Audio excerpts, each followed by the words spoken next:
Hi friends, మనిషి ఎంత తెలివైన వాడైనా జీవితంలో ఒక రూల్ మాత్రం తప్పించుకోలేడు. అది కర్మ. కర్మ అంటే ఏమిటి తెలుసా? మన ఆలోచనలు, మాటలు, పనులు ఇవన్నీ మన లైఫ్లో వేసే సీడ్స్ లాంటివి. ఏం విత్తామో అదే పండుతుంది. ఇది దేవుడు పెట్టిన పంజా కాదు, ప్రకృతికి ఉన్న ఆటోమేటిక్ సిస్టమ్. మనం ఎవరికైనా హర్ట్ చేస్తే ఒకరోజు ఆ హర్ట్ మనకి తిరిగి వస్తుంది. మనం ఎవరికైనా హెల్ప్ చేస్తే అదే మన లైఫ్లో బ్లెస్సింగ్ వస్తుంది. ఇది పనిష్మెంట్ కాదు సార్, ఇది లెసన్. మన తప్పులు, మన డెసిషన్స్ మనకి నేర్పించే ఒక టీచర్. ఎవరైనా మనల్ని టీచింగ్ చేశారనుకోండి, అది దేవుడు మనకు ఇక నుంచి ఎవరు జెన్యూన్ అనేది గుర్తించు అని చెప్పిన సిగ్నల్. కర్మ మనకు కష్టంగా కాదు, క్లారిటీగా వస్తుంది. ప్రపంచంలో ఏది ఇన్స్టంట్ కాదు, కాపీకి కూడా గ్రేవింగ్ టైం ఉంటుంది కదా. అలాగే మన కర్మ కూడా అది టైం తీసుకుంటుంది, కానీ తప్పదు. నిన్న మనం ఎవరికైనా గుడ్ చేసినా అది ఈ రోజు రాకపోవచ్చు, కానీ రేపు డబల్గా వస్తుంది. Because universe never forgets. జీవితంలో మనం చేసే ప్రతి యాక్షన్కి ఒక రియాక్షన్ ఉంటుంది.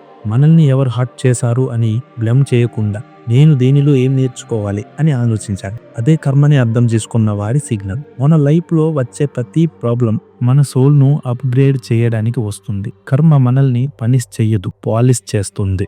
ఎవరినైనా క్షమించడం అంటే వారిని రిలీజ్ చేయడం కాదు, మన మనసుని ఫ్రీ చేయడం. మనసులో యాంగర్, రివెంజ్, కర్మ టైట్ అవుతుంది. ప్రేమ, కంపాషన్ ఉంటే కర్మ బ్రైట్ అవుతుంది. మన లైఫ్లో నిజమైన పీస్ ఉంటే ఎవరిని బ్లేమ్ చేయకుండా, ఎవరిని కర్స్ చేయకుండా, ఏం జరిగిందో దానికి రీజన్ ఉంది అని యాక్సెప్ట్ చేయడం. అప్పుడే మనకు ఇన్నర్ పీస్ వస్తుంది. కొన్నిసార్లు మనం ఫీల్ అవుతాం, నేను మంచి చేశాను కానీ నాకు దెబ్బలు ఎందుకు? కానీ యూనివర్స్ అలా పని చేయదు సార్. ఇది డిలే చేస్తుంది కానీ డినే చెయ్యదు. అది మనకు ఇవ్వాలంటే మనం రెడీ అయ్యి ఉండాలి. కర్మ మన లైఫ్లోకి ఫీఫుల్ సిచ్యువేషన్ రూపంలో వస్తుంది. ఒక యాక్సిడెంట్ కావచ్చు, ఒక బ్రేకప్ కావచ్చు, లేదా ఒక పర్సన్తో పెయిన్ఫుల్ ఎక్స్పీరియన్స్ కావచ్చు. కానీ చివర్లో మనం రియలైజ్ అవుతాం, అది లేకుంటే మనం ఈ రోజు ఇలా స్ట్రాంగ్గా ఉండేవాళ్ళం కాదు. కర్మను భయపడొద్దు, అది మన ఎనిమీ కాదు, మన మెంటర్. మన మిస్టేక్స్ని లెసన్గా మార్చేది అదే. ప్రతి హార్ట్ బ్రేక్, ప్రతి లాస్, ప్రతి డిసప్పాయింట్మెంట్ అన్నీ మన సోల్ నెక్స్ట్ లెవెల్కి తీసుకెళ్తాయి. మనం కష్టాల్లో ఉన్నప్పుడు దేవుడు మనల్ని వదిలిపెట్టడం కాదు, మన పొటెన్షియల్ చూపించడానికి పుష్ చేస్తున్నాడు అంతే. ప్రతిరోజు మనం మాట్లాడే మాట, మనలో వచ్చే థాట్, మనం చేసే యాక్షన్, ఇవే మన ఫ్యూచర్ని సేవ్ చేస్తాయి. అందుకే ఎవరినైనా స్మైల్ చేయించండి, ఎవరినైనా ఇన్స్పైర్ చేయండి, ఎందుకంటే అదే పాజిటివ్ కర్మ. ఒక చిన్న హెల్ప్ కూడా మీ డెస్టినీని మార్చగలదు. ఒక సిన్సియర్ అపాలజీ కూడా 100 నెగిటివ్ కర్మాస్ని ఎరేజ్ చేస్తుంది. మనకు జరుగుతున్నది ప్రతిదీ బ్యాడ్ లక్ కాదు, ఇది గ్రోత్ ఇన్ డిస్గైజ్.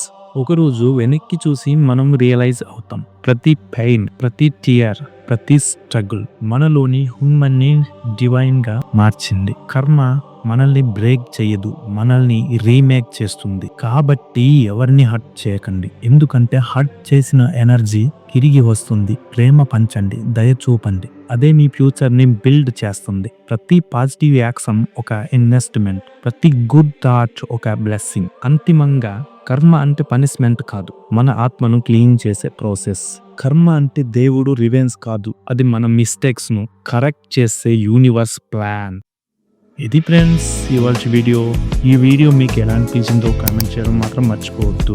ఈ వీడియో నచ్చినట్లయితే లైక్ చేయండి, షేర్ చేయండి. కొత్త వాళ్ళైతే మన ఛానల్ని సబ్స్క్రైబ్ చేయండి. అలా సబ్స్క్రైబ్ చేసి వెళ్ళిపోకుండా పక్కనే ఉన్న బెల్ ఐకాన్ కూడా క్లిక్ చేసి ఆన్లో పెట్టుకున్నారంటే మేము అప్లోడ్ చేసిన వెంటనే ఫస్ట్ మీకే నోటిఫికేషన్గా వస్తుంది. వెంటనే మీరు చూసేయవచ్చు అప్లోడ్ చేసిన వీడియోస్ని. Thank you.